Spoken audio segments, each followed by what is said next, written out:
Russell Wilson survives this year's wildcard game against another NFC East opponent. What do you make of it, Noah? For me, there wasn't that much in this game. It was basically done. It was the most boring game out of them all. You kind of knew what was going to happen. Yeah. But the highlight for me was DK Metcalf. I love that guy. What can't he do? Yeah. He can run, he can jump, he's physical. He's all you want.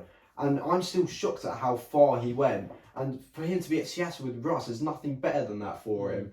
I think they could potentially go on a magical run. We've seen that they can throw the ball. Wilson threw for over 300 yards. So I'm confident with the throwing. It's still, because this game was done, we didn't really see if they would have any problems against a good team running the ball and if it would work. Yeah, because the game was effectively over when Carson Wentz goes out. It was I'm a Cowboys fan, and I wanted Carson Wentz to take the L himself. That's what I wanted. So for him to have the injury excuse, sad as well. It is unfortunate, and it was a dirty hit. Like he comes in late. He puts his head into the back of his head. It was a late hit. It didn't get a flag, but I think it deserved a flag. Yeah.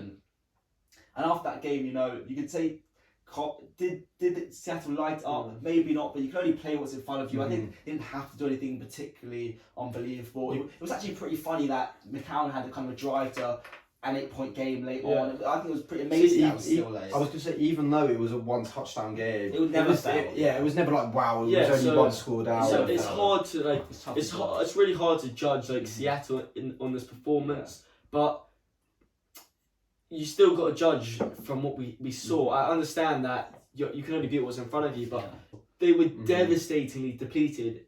Their most important, the key position was gone. They had McCown, a 40-year-old quarterback. Oh, that's got injured as well. And the secondary, we're talking about the ability of how great Russell Wilson is. I'm sorry, you got to put the game away. But still, it's impressive to throw for 325 yards. I think Russ has shown that anyone who plays is going to be able to throw it as much as he can outside the pocket. We know how good he is. I think, and DK, just watching DK excites me, and I don't get how you just can't love him. I think to your point, this may benefit Seattle in a weird way. We saw them last year come to the Cowboys.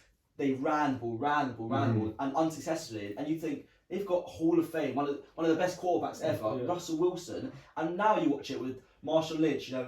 In short distances, very effective. But he's not Chris Carson. He's not going to burst. They effectively lost the run game. They had offensive line problems as well. So now we might have to see if they win the Super Bowl. It's going to be on the hands of Russell Wilson. It's going to be in the back of Russell Wilson. And that's quite exciting because I'm excited to see Russell Wilson throw the ball 30, 40 times. I want to see that. So, yeah, I'm really excited. So to see Russell Wilson have 325 yards, I'm excited to see him go into Green Bay and have to throw the ball. And that actually excites me.